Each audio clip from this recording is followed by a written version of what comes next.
Hi hello. അപ്പോൾ നമ്മളെ channel കണ്ട് ഇഷ്ടപ്പെട്ട ഒന്ന് സബ്സ്ക്രൈബ് ചെയ്ത് സപ്പോർട്ട് ചെയ്യണേ. അപ്പോൾ നമ്മൾ കുറേ ദിവസമായി വീഡിയോസൊക്കെ ഇട്ടിട്ട് വീഡിയോ ഒക്കെ എടുത്തു വെച്ചിട്ടുണ്ടായിരുന്നു, പക്ഷേ എഡിറ്റ് ചെയ്ത് ഇടാനുള്ളൊരു സമയം കിട്ടിയില്ല, തിരക്കായിപ്പോയി. അപ്പോൾ ഇത് ഒരു ഞായറാഴ്ചത്തേൽ എടുത്തു വെച്ച വീഡിയോ ആണ്. ഈ ഞായറാഴ്ച, ഈ കഴിഞ്ഞ ഞായറാഴ്ചയല്ല, അതിൻ്റെ അങ്ങേ ഞായറാഴ്ച നമ്മൾ ചിക്കനൊക്കെ തലേന്ന് മേടിച്ച വീഡിയോ നമ്മൾ ഇട്ടിട്ടുണ്ടായിരുന്നു. ആ ശനി കഴിഞ്ഞ് വരുന്ന ഞായറാഴ്ച എടുത്തു വെച്ചതാണ്. ഇപ്പോഴാണ് എഡിറ്റ് ചെയ്ത് ഇടാൻ പറ്റിയത്.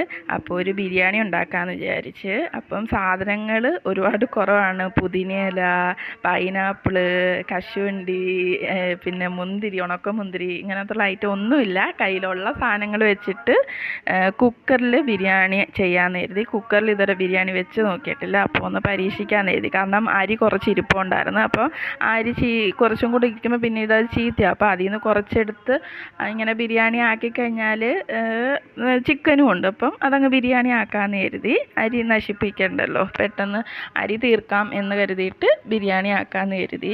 അങ്ങനെ എൻ്റെ ചിക്കനൊക്കെ നമ്മൾ തലേന്നേ കഴുകി വെച്ചിട്ട് ഞാൻ വെളുപ്പിനെ എടുത്ത് വെളിയിൽ വെച്ചിട്ടുണ്ടായിരുന്നു. പിന്നീട് അതിനകത്ത് മസാലയൊക്കെ ആക്കി വെക്കാമെന്ന് കരുതി. അങ്ങനെ ഒരു നാരങ്ങയുടെ പകുതിയോളം അത് മൊത്തം പിഴിഞ്ഞൊഴിച്ച് കൊടുത്തിട്ട് പിന്നെ ഉപ്പിട്ട് കൊടുത്ത്, പിന്നെ കളറിന് വേണ്ടിയിട്ട് നമ്മൾ സാധാ മുളക് പൊടി, കാശ്മീരി അല്ല, നമ്മളെ നോർമൽ മുളക് പൊടി അതിട്ട്, ഞങ്ങൾക്ക് ഇച്ചിരി എരി വേണം, പിന്നെ മല്ലിപ്പൊടി, നമ്മളെ മഞ്ഞൾപ്പൊടി, കുരുമുളക് പൊടി,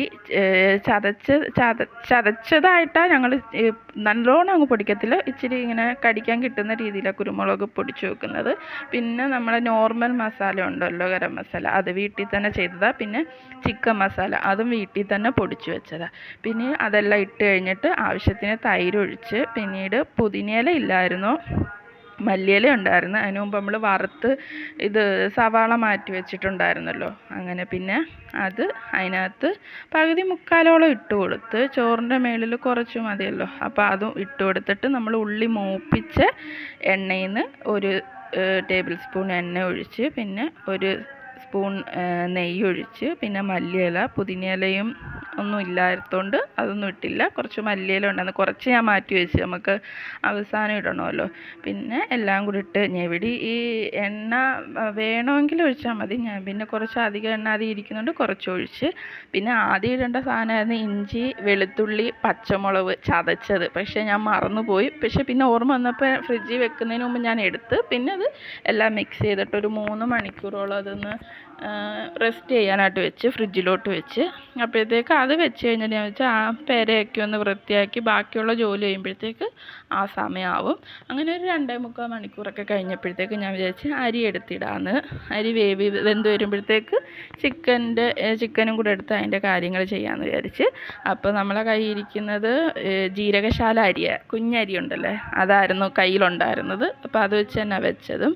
അങ്ങനെ വെള്ളത്തിൽ നമ്മളെ ലീഫും ഈ ഇഞ്ചി വെളുത്തുള്ളിയൊക്കെ ഇച്ചിരി ചതച്ചതും, പിന്നെ നമ്മുടെ ഈ ഉള്ളി മൂപ്പിച്ച എണ്ണ, പിന്നെ ഒരു ഇച്ചിരി നെയ്യ്, പിന്നെ കുറച്ച് കൂടുതൽ അളവിൽ ഉപ്പും കൂടി ഇട്ട് അരി വേവിക്കാനായിട്ട് വെച്ചിട്ടുണ്ട്. അപ്പോഴത്തേക്ക് നമ്മൾ ചിക്കൻ എടുത്തിട്ട് ഞാൻ ഇപ്പുറത്തെ അടുപ്പിലോട്ട് കുക്കറിലോട്ട് ഇട്ട്, എണ്ണയൊന്നും കുക്കറിൻ്റെ അതിൽ ഒഴിച്ചിട്ടില്ല, വെറുതെ ചിക്കൻ മാത്രം ഇട്ടൊന്ന് ചൂടാക്കി എടുത്ത്. അപ്പോഴത്തേക്ക് അരി റെഡിയായി വന്ന്. അരി ഞാൻ വേവിക്കാതെ കുക്കറിലോട്ട് ഇട്ട് ചെയ്തെടുക്കാൻ എനിക്ക് അത്ര ഒരു ധൈര്യം ഇല്ലാത്തതുകൊണ്ട് അരി കുഴഞ്ഞു പോയാലും ഞാൻ ഒരു 50% വേവിച്ചിട്ടാണ് അരി കുക്കറിലോട്ട് ഇട്ടത്. പിന്നെ നമ്മുടെ മേളിൽ ഒഴിക്കാനുള്ള മിക്സ്, അതിനകത്ത് നാരങ്ങാനീര്, മഞ്ഞൾപ്പൊടി, വാനില അല്ല, പൈനാപ്പിൾ എസൻസ്, ഇത്രയും ഒഴിച്ച് മിക്സ് ചെയ്ത് വെച്ചിട്ട് അതാണ് ഞാൻ ഒഴിച്ചു കൊടുക്കുന്നത്.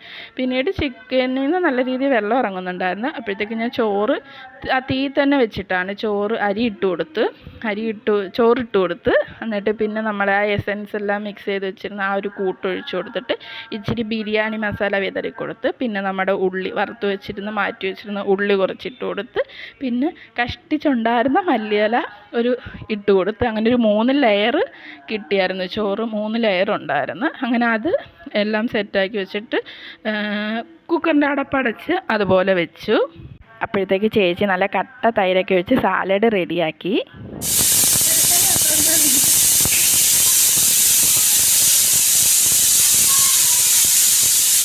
പിന്നെ അതാണ്ട് വിസിലൊക്കെ വന്ന് നമ്മൾ കുക്കറൊക്കെ മാറ്റി വെച്ച്, എന്നിട്ട് നമ്മൾ അടുക്കളയൊന്ന് വൃത്തിയാക്കി. ഗ്യാസിൻ്റെ പുറവേ ഉള്ളായിരുന്നു, പിന്നീട് വൃത്തിയാക്കാൻ ഞാൻ അതാവുന്ന സമയം കൊണ്ട് എല്ലാം ക്ലീൻ ചെയ്ത്.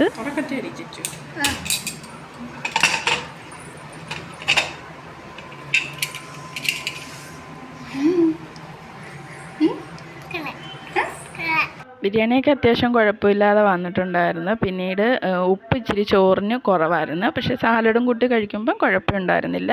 നമുക്ക് അന്ന് രാത്രിത്തേക്കും ഉണ്ടായിരുന്നു, ഉച്ചക്കത്തേക്കും ഉണ്ടായിരുന്നു. പിന്നീട് പിറ്റേന്ന് ഉച്ചത്തേക്ക് കഴിക്കാൻ വേണ്ടിയും കുറച്ചുണ്ടായിരുന്നു. അപ്പോൾ ഇത്രയേ ഉള്ളൂ.